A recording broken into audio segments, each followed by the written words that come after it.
Kompas 7 Mei 2015 menurunkan berita dengan judul Rumah Murah di Maja itu kini seharga 135 jutaan. Laris kayak kacang goreng dong. Pada saat grand opening terjual 6.000 unit rumah. Maaf kalau backsoundnya banyak suara anak-anak ya lagi pada main di depan. Yuk kita lanjut. Kita tanya ke AI asisten kita si Indul, juga si Indul jawabannya sama. Jadi di hari launching itu 6.000 rumah terjual.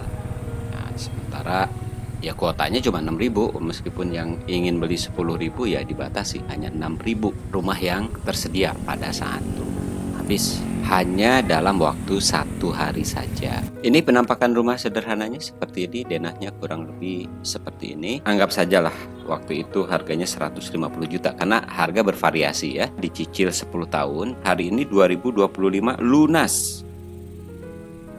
Ini sebagai gambaran saja ya. Teman-teman mencicil selama 10 tahun, rumah 150 juta, cicilan per bulan 1,9. Totalnya kalau 10 tahun sampai lunas itu kurang lebihnya 228 juta. Itu di luar biaya pemeliharaan, di luar biaya listrik, di luar biaya IPL, di luar biaya lain-lain. Misalnya hari ini ada di antara ibu, bapak, om, tante tertarik untuk membeli rumah di Citra Maja City yang harganya 150 juta. Masih ada nggak? Ada. Jadi nggak perlu mesin waktu untuk pergi ke tahun 2015 untuk mendapatkan rumah murah seharga kurang lebih 150 jutaan. Jadi pada saat hari ini pengembang masih menjual rumah sederhana seharga 150 jutaan. Rumah baru ya, dengan fasilitas DP 0%, bebas PPN. Memangnya kita bisa menjual rumah yang kita beli 10 tahun yang lalu dengan harga di atas harga rumah baru yang sekarang harganya 150 juta. Susah kali ya. Secara otomatis mestinya harganya di bawah harga rumah baru, di bawah 150 juta. Dari kondisi ini maka muncullah kalimat, sudah bertahun-tahun nyicil kok rumahnya malah turun ya. Padahal kalau dihitung-hitung yang keluar bahkan bukan 150 juta. 10 tahun itu tidak kurang dari 228 juta. Kok sekarang untuk dijual 150 juta aja sulit banget dong jadinya, begitu kan?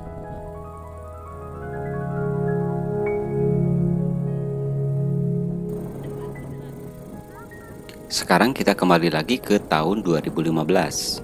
Misalnya di tahun itu teman-teman, bapak, ibu, om, tante membeli 1 unit mobil keluarga sejuta umat. Ya, anggaplah yang harganya 200 juta ya. Dikredit selama 5 tahun 200 juta itu dengan uang muka 30%, 60 juta. Jadi jumlah cicilan atau jumlah plafon kreditnya 140 juta. Tenor 5 tahun atau 60 bulan dengan bunga flat 7,5% per tahun.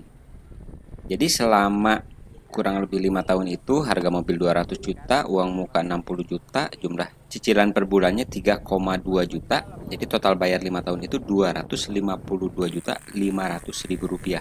Itu udah termasuk DP dan cicilan. Jadi ngambil di tahun 2015, lunas di tahun 2020, dipakai sampai dengan sekarang. Pertanyaannya di tahun 2015 ini, itu mobil sejuta emat yang keluaran tahun 2015 harganya berapa? Boleh dicek ya. Harganya kurang lebih di angka 125 juta. Padahal dulu uang DP ditambah cicilan itu habis kurang lebihnya 250 juta. Pertanyaannya, 125 jutanya kemana? Ada yang protes. Udah nyicil mobil bertahun-tahun, harga mobilnya 200 juta, karena nyicil selama 5 tahun, habis uangnya 250 juta. Sekarang udah 10 tahun, kok harganya malah turun jadi 125 juta? Ada yang protes begitu? Mestinya tidak akan ada yang protes. Semua udah paham, namanya mobil itu ya begitu. Kenapa mereka nggak protes? Di antaranya satu, karena mobil itu dipandang sejak awal adalah sebagai barang konsumsi, bukan investasi. Kebanyakan begitu ya, melihat mobil itu adalah sebagai barang konsumsi, bukan sebagai investasi. Jadi orang beli mobil bukan buat cari untung. Mobil itu seperti HP lah, seperti notebook dipakai. Jadi nilainya turun. Kebanyakan orang sudah pasrah, sadar dari awal bahwa selama 10 tahun mobil ini nemenin aku kerja, antar anak sekolah, mudik, macet bareng, ya udah wajar kalau nilainya turun. Dan buat banyak keluarga itu bukan kerugian, itu harga dari kenyamanan dan mobilitas. Ya, orang mikir, ya cuma segitu. Naik Grab tiap hari aja bisa lebih mahal. Apalagi kalau punya anak kecil. Orang tua harus dibawa ke dokter malam-malam atau harus kerja shift malam. Ribet amat kan kalau naik Grab misal. Sudahlah, kalau dihitung harian kan kenanya lebih murah juga daripada kita naik Grab atau daripada rental. Terus kenapa nggak protes? Karena ada rasa pencapaian atau status. Buat sebagian orang, beli mobil sejuta umat itu kan sesuatu banget. Weh, mobil hebat. Buat sebagian orang. Paling tidak kan buat orang-orang yang biasa naik motor-motoran, hujan-hujanan. Sekarang mah, anak saya kalau ke sekolah naik mobil, nggak usah kehujanan. Jadi meskipun secara finansial merugi, secara sosial dan emosional, mereka merasa untung. Terus kenapa nggak protes? Kenapa nggak merasa rugi pada saat udah nyicil bertahun-tahun, nyicil mobil maksudnya, dan harganya turun?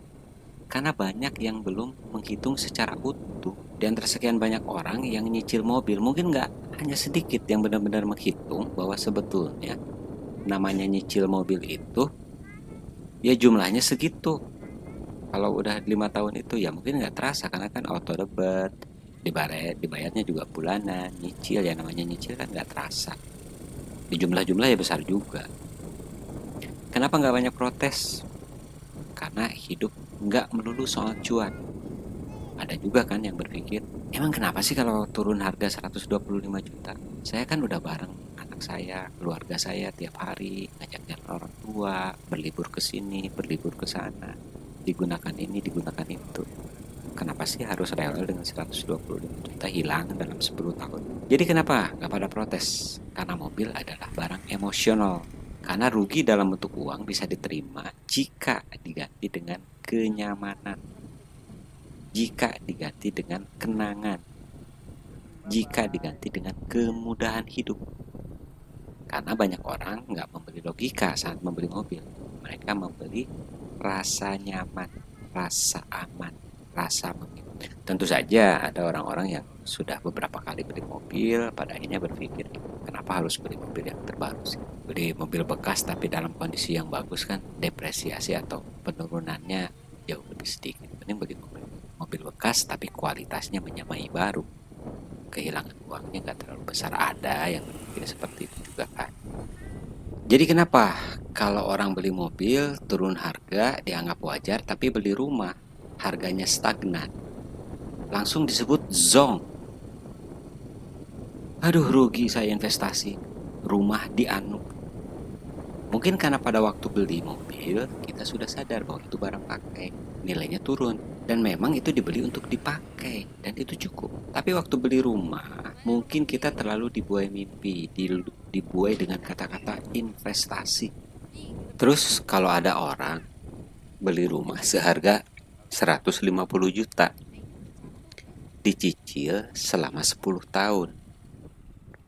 Total cicilan ditambah dengan total segala macam setelah 10 tahun sampai lunas 250 juta. Rumahnya tidak pernah ditengok, rumahnya tidak pernah dihuni, rumahnya tidak pernah disewakan, dibiarkan begitu saja. Setelah 10 tahun dan setelah lunas, pas mau dijual lagi, harganya bahkan di bawah 150 juta. Jadinya kecewa, terus berkata, sudah bertahun-tahun nyicil, kok harganya malah turun sih?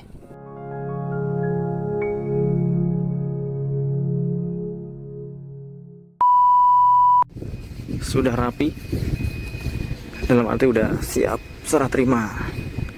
Hook tanah 130.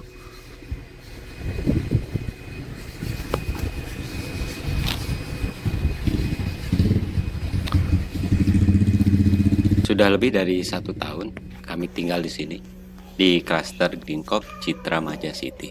Kami menempati rumah dengan luas bangunan 42, luas tanah 130, posisi hook. Harga pada waktu kami ngambil itu 570 juta. Tanpa DP, 0 PPN, kami mengambil KPR selama 10 tahun. Teman-teman, ibu bapak om tante, mungkin ada yang bilang, yang ngambil 10 tahun lalu aja 150 juta, hari ini mau jual 100 juta susah. Kok berani-beraninya sih ngambil yang 570 juta? Itu 10 tahun lagi cicilan total di atas 1 miliar loh. Begitu kan kurang lebih pertanyaannya. Disclaimer dulu ya, ini bukan rumah mewah meskipun namanya real estate. Karena harga rumah ini kalau dibandingkan dengan rumah-rumah yang luasannya sama yang berada di Karawaci atau BSD, jauh lebih murah, jauh lebih murah. Ini hitungannya adalah rumah sederhana. Atau kalau mau dibandingkan dengan BSD City yang luasannya sama, ini jadinya rumah sangat-sangat sederhana. Bukan rumah mewah ya. Sekarang bayangkan 10 tahun ke depan, 20 tahun ke depan dari hari ini. Itu artinya 20 tahun ke depan atau 30 tahun ke depan dari tahun 2015. Apakah rumah ini akan naik harga? Mungkin. Apakah rumah ini akan jadi rebutan? Bisa jadi, karena waktu perlahan mengubah segalanya. Akses, fasilitas, dan kebutuhan manusia yang terus berkembang dengan catatan jika kehidupan ini berjalan normal sebagaimana adanya. Tapi bagaimana dengan mobil keluarga sejuta umat yang dibeli tahun 2015? Apakah 20 atau 40 tahun lagi nilainya akan tetap segitu? Mungkin seiring berjalannya waktu, mobil itu akan menjadi kenangan. Jangankan ada harganya, untuk bergerak 10-20 meter saja, mungkin pada akhirnya sudah tak mampu dimakan usia. Tapi rumah, kalau dirawat, ditempati dan dijaga, akan tetap jadi rumah. Bahkan ketika harganya tidak naik, meskipun mungkin harganya turun, fungsi dan nilainya di hati tetap akan tumbuh. Karena ini adalah rumah, tempat kita pulang. Sebelum kita benar-benar pulang dalam arti yang sesungguhnya. Rumah itu bukan masalah beli berapa, jual berapa, untung berapa, rugi berapa. Rumah adalah tempat kita pulang. Bukan karena besar atau megah, bukan karena mahal atau murah, tapi karena di sanalah segalanya bermula. Di rumah kita melihat anak kita tumbuh dan besar. Di rumah kita mengenal tawa dan menyimpan tangis tanpa suara. Di rumah pula kita bernafas, menjalani hidup dengan segala lelah dan harap.